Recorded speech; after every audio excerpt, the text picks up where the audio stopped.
Hi lovelies, it's Jess and welcome back to my channel. Today's video is all about the secret to long-lasting productivity. It is how to get everything important done without experiencing things like brain fog and burnout and irritability. It is a sustainable approach to long-lasting productivity. So if that sounds like something that you want to discover, which honestly I would definitely want to, then you should definitely keep watching. And before we get into the video though, just a reminder, I'll have links down below to all of my resources. So my study skills book, The High School Survival Guide, my blog, my website, studywithjess.com, my digital planners, my social media, Instagram, studywithjess, go follow me for more daily content and inspo and tips.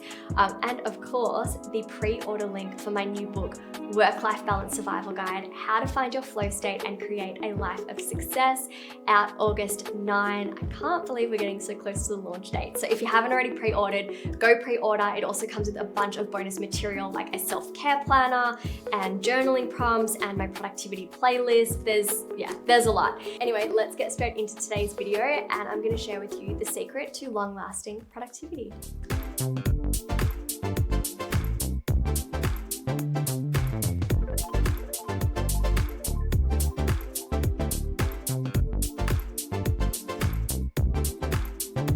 So the other day, I was listening to a really good podcast talking about athletes training and how rest is a very important element of their training routine. So if you think about it, rest plays an essential role in their post-training recovery. You know, you see athletes or footy players and after a game, they are going into ice baths or they're getting massages or they take it easy for the rest of the day.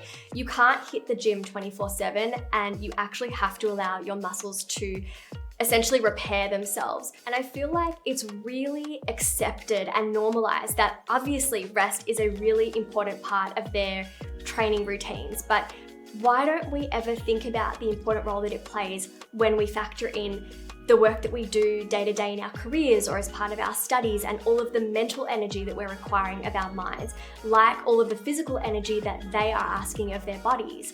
So rest is actually a really important factor in our ability to sustain or maintain our productivity every day. A big obstacle to giving ourselves the permission to rest when we feel we need to is that we've been conditioned to equate rest with laziness.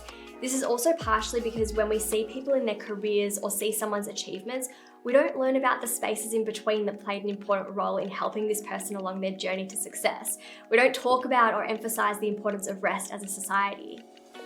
So the other day, we had a couple of friends over for brunch and they both speak fluent French. They've spent a lot of time in France and they were telling us that the work lifestyle is very different in Paris and France as it is France.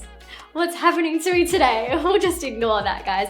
But they were just telling me that the work lifestyle or work ethic is very different over there than it is in Australia and also in a lot of other countries around the world, where essentially they were saying it's the norm to start at 10 a.m., take a long up to 2-hour lunch break, apparently, and then finish by 5, and they do not work weekends. It's actually really rude to talk about work on weekends. Now, this is very consistent with Emily in Paris, that Netflix series. If you've watched it as well, comment down below.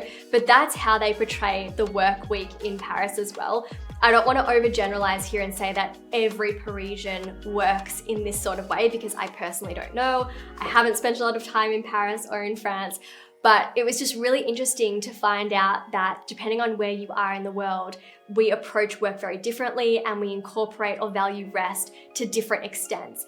And there are even studies out there that show different countries that have shortened their work week from 5 days to 4 see either the same level of productivity and output or an improvement in their overall output as well. So I think that that's incredible because it's basically reinforcing this idea that you don't have to do more in order to see results. Also, without sufficient rest, we end up experiencing things like brain fog, irritability, fatigue, burnout, and the inability to be creative and innovative, which is such an important element of a lot of our careers. So I encourage you to think about, what does your life look like when you're well rested? How do you engage in your work? Or how do you show up in your relationships? How do you feel physically, mentally, and emotionally? Perhaps you're less prone to anxious feelings, your mood is more stable and elevated, or you're better equipped to hold space for a friend when they share problems with you. I really invite you to share your answers in the comments below and have a think about how you feel and what your life looks like when you're well rested. This also reminds me that recently I went to a yoga class and the teacher asked us to think about what 3 things in our life would improve if we were well rested.